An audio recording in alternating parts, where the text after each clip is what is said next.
Welcome sa Thirst 2.0 na kung saan ay mapapakinggan ninyo ang mga trending topics sa politics, issues sa showbiz. Kaya naman kung hindi pa po kayo nakaka-subscribe, i-subscribe nyo na po yan. And please, pakisama naman ang notification bell para lagi po kayong updated sa mga balitang napapanahon.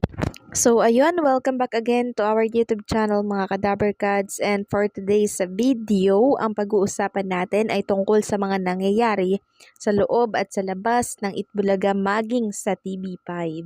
So unahin nating pag-usapan itong post ng TVJ tungkol sa Oh Baby by the Singing Queens on Spotify na po yan.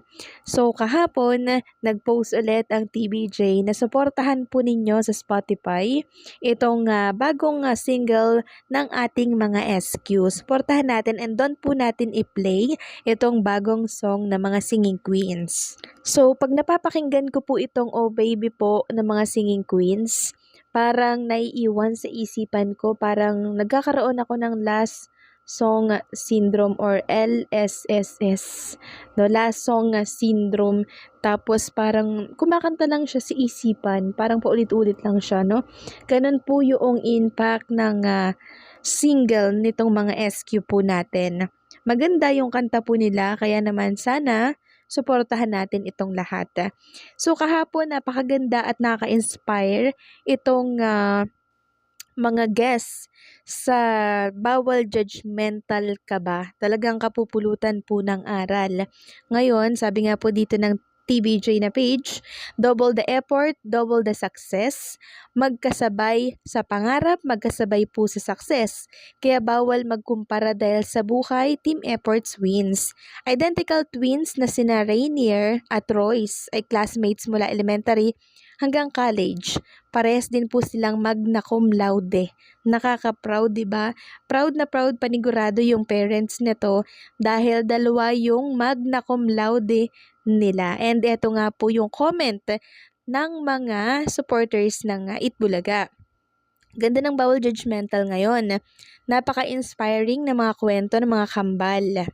Magaan ang topic ngayon. Ang gandang panoorin daw ng Itbulaga. Ang cute ng mga kambal, natawa ako sa hulang tanong nung nanghula. Ninervyos siguro. Inspirational people and episode muli.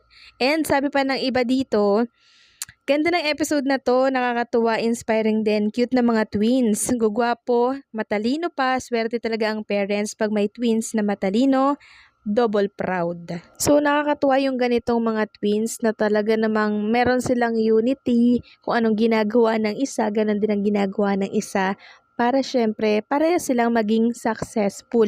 And sana kapulutan ito ng aral ng mga kabataan ngayon na kahit hindi twins, magsumikap tayo mag-aral and syempre gawin nating proud ang ating mga magulang. Samantalang, ang 1PH naman ay binahagi po ang mga award na nakuha po ng Kapatid Network and syempre ng ilang mga kapatid.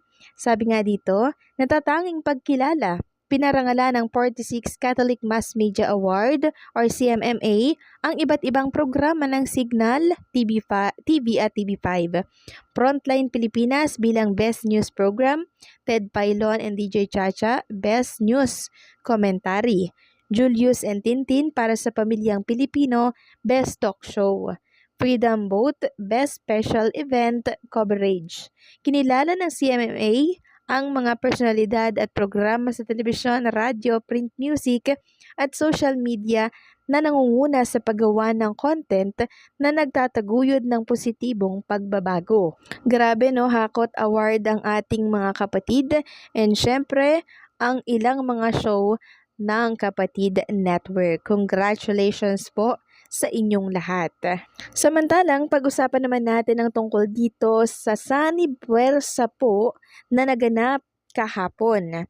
Sabi nga dito ng isang account, Biba Communication and MQS Ventures announce the signing of a landmark joint ventures agreement to produce high-quality entertainment content for Filipino audiences on free-to-air and other media platforms. Beginning 2025, the new joint venture will air several new entertainment shows across various time slots on TV5's grid, featuring the biggest and brightest stars in Philippine showbiz.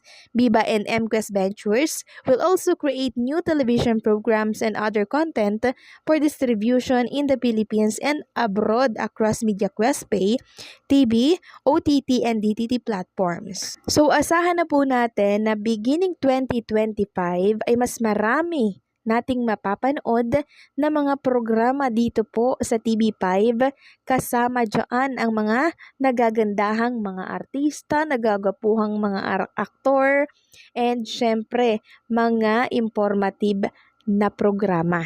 Asahan po natin na magkakaroon ng panibago at bagong mga programa tayo nga abangan dito po sa Kapatid Network. Dahil yan sa pagsasanib puwersa ng Biba Communication and MQuest Ventures.